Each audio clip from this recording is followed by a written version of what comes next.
Oi, gente. Essa semana o Brasil viu uma explosão de casos de Covid-19 e mais de uma centena de mortos em apenas um dia.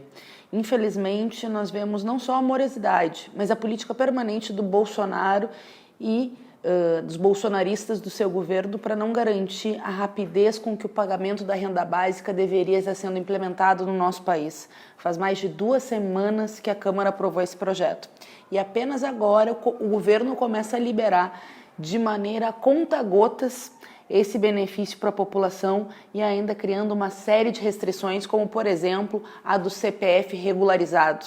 As pessoas que não estão com seu CPF regularizado são justamente as mais pobres, as que não conseguiram, regularizar a situação junto à Receita Federal. Por isso, o PSOL, a partir de uma iniciativa do deputado Ivan Valente, apresentou um PDL para mudar essa situação. Mas além da explosão dos casos de Covid-19, nós vimos o início da sobrecarga do Sistema Único de Saúde, a falta dos equipamentos de proteção individual e de respiradores em boa parte dos nossos estados, a tentativa do Bolsonaro de demitir o Mandetta por estar fazendo, via de regra, o que a Organização Mundial da Saúde propõe. Quando o Bolsonaro chantageia seu próprio ministro, na verdade mostra sua insignificância, sua pequenez política. Ele não pode ser ninguém que faça sombra à sua figura como presidente, mais do que isso. Ninguém que siga a ciência, porque aqui nem se trata de ideologia. Nós precisávamos de um país unido para enfrentar o principal inimigo, que é o Covid-19. Mas, infelizmente, o segundo principal inimigo é Jair Messias Bolsonaro. Existe um movimento cada vez mais claro de tentar afastar o presidente e dar autonomia para os estados, como foi a decisão do ministro Alexandre de Moraes no Supremo Tribunal Federal, como é a tentativa de seguir atendendo o que a Organização Mundial de Saúde coloca, como é a tentativa de grandes veículos de comunicação dizendo que é preciso isolar o Bolsonaro. Mas, companheiros e companheiras, um presidente tem muita autoridade e tem a caneta. Ele não é só um entrave para combater o Covid-19, ele é um dos principais problemas para que a gente consiga combater o vírus. Agora, ele encasquetou que é médico e recomenda o uso da cloroquina, um medicamento que ainda está sendo testado.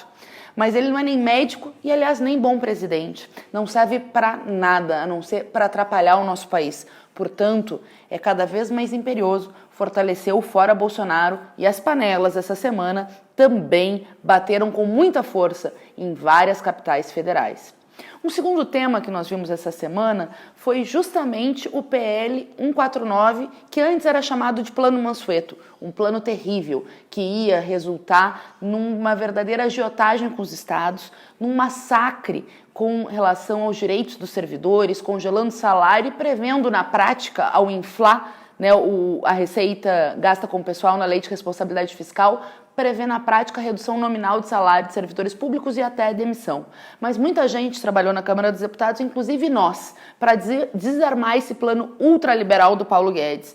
E um projeto que prevê auxílio financeiro para os estados com a recomposição dos impostos, agora, imediatamente, além da suspensão do pagamento da dívida com a União, ficou construído e estava para ser votado na quinta-feira, pois o Paulo Guedes e a turma dos Chicago Boys entraram em ação para que o projeto não fosse votado. E agora eles dizem que é uma bomba fiscal, não querendo ajudar os estados que tanto precisam. Alguns estados não têm nem recursos para a folha agora, o que dirá para pagar o Sistema Único de Saúde. Portanto, nós estamos sim, óbvio que tem coisas para mudar no texto, como o parágrafo 65A, mas nós estamos lutando para que os estados recebam recursos da União. E um outro tema que começou a semana com muita força, foi a medida provisória 905, que infelizmente eles querem votar, que é a medida provisória da famosa carteira verde-amarela, que propõe um verdadeiro escândalo. Trabalho sem direitos, que significa menos contribuição dos patrões e, ao mesmo tempo, mais superexploração da classe trabalhadora, dos jovens até os 29 anos,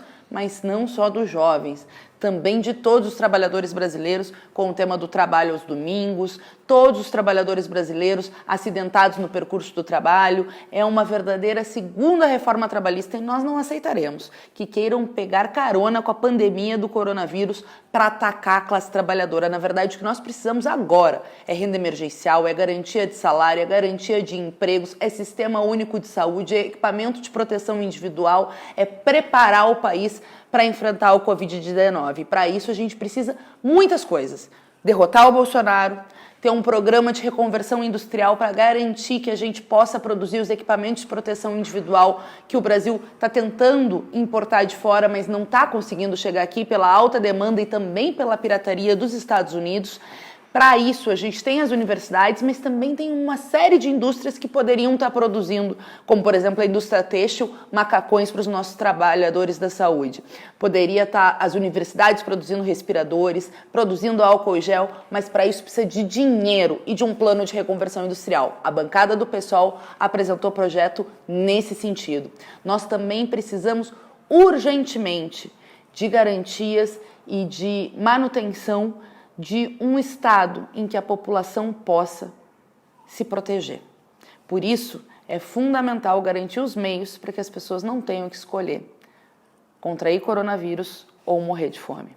E o governo aposta que as pessoas morram de fome na prática, ao fazer chantagem permanente, ao desautorizar os governadores, ao desautorizar a ciência, ao não pagar a renda básica, ao dar 1 trilhão para os banqueiros, mas não dá a manutenção do salário da classe trabalhadora brasileira, como fizeram outros governos em vários países do mundo para enfrentar a pandemia nesse momento.